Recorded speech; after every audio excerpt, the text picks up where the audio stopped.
Alright, so after I got done doing this, and the only reason that we see this texture here onto the bottles is because when I did the UVs, I didn't bring in a new image like I did for the board and the spiral. We're not going to worry about that right now. Okay, so I wasn't real happy with the way that these were fitting in there. To me, so I've been messing around with them and stuff and just not getting where I wanted. So I'm going to select one of the bottles and hit Alt and R. And that brings its rotation back to where it was to start with. I'm also going to choose a spiral, which I can't choose just one because they're all three selected. So edit mode, select all, P for the separate menu, and I'm going to choose by loose parts. That'll make all three of these loose parts their own piece, and each one is selectable on its own and modifiable on its own. So with the top one selected, or this one, doesn't matter, Alt R, you see it doesn't change this one back to its original rotation. That's because this has been changed into a curve and mesh, but more so than that, because it's been joined with these other two pieces, this is believed to be its actual original rotation. So in front view, I'm just going to hit R for rotate, and I'm going to bring it so it looks straight up and down to me. I'm going to go into 3 view and make sure that that looks straight up and down to me, which it does. And I'll go into top view. Let me move that to the side, and that looks really good as well. So let me go back into front view. I can actually take this spiral now, and you can see that it's a little short. Okay, so let's hit tab, select all, S and Z to stretch it out a little bit, like that maybe, and bring it down where we want it. That's a little bit closer to what we want, but not exactly yet. Just closer is good.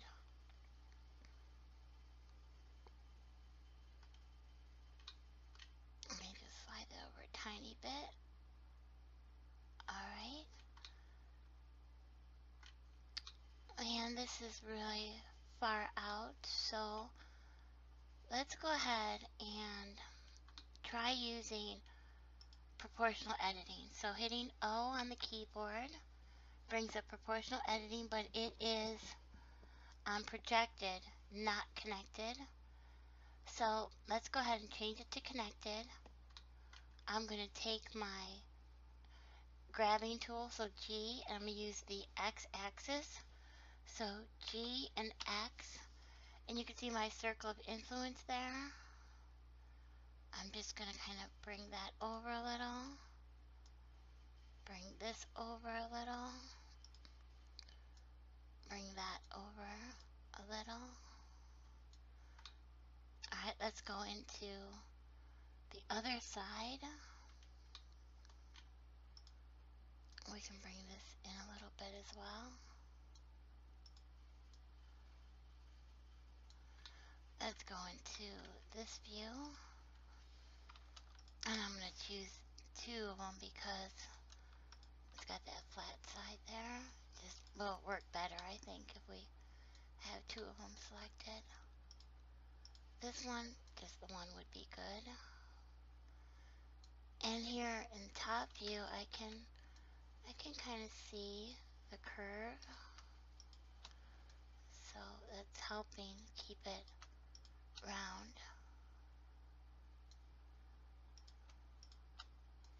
Let's move this one in. This one might be in a little too far. And there we go. We have a nice spiral that actually fits the bottle. And you can tweak this all you want to, so you can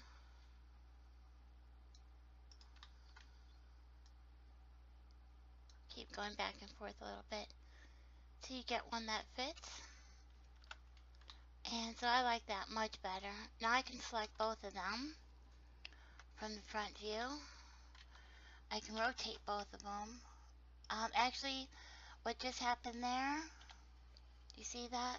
Because remember I put my pivot point to individual origins. So let's go back to medium point. It's always important when you change the setting down here to try and remember to turn it back. Okay, so here is my wine bottle at the angle I want. And I'm going to bring it back to my board. And I think that that looks much better than what we had, or what I had. So I'm just going to come here and delete these.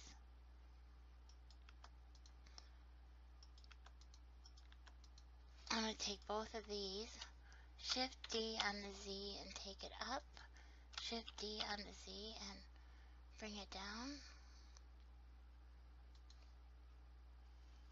I could even do 4 of them like this really easily, but I like the number 3 when it comes to decorating and designing some things. To me, 3 is just a better number for it. And I think that that even fits against the board a lot nicer now that we've come in here and sized it down a little bit. Alright, so now we have a done wine rack. And after you get all of your textures made, you can bring these in individually if you want to. You can bring them in all as one object. You will have to be careful of using materials. So maybe I'll come back with one more tutorial on getting the materials set up and how to export it so that it works in Second Life the way that you want it to. Again, share, like, subscribe, and have fun. See you guys later.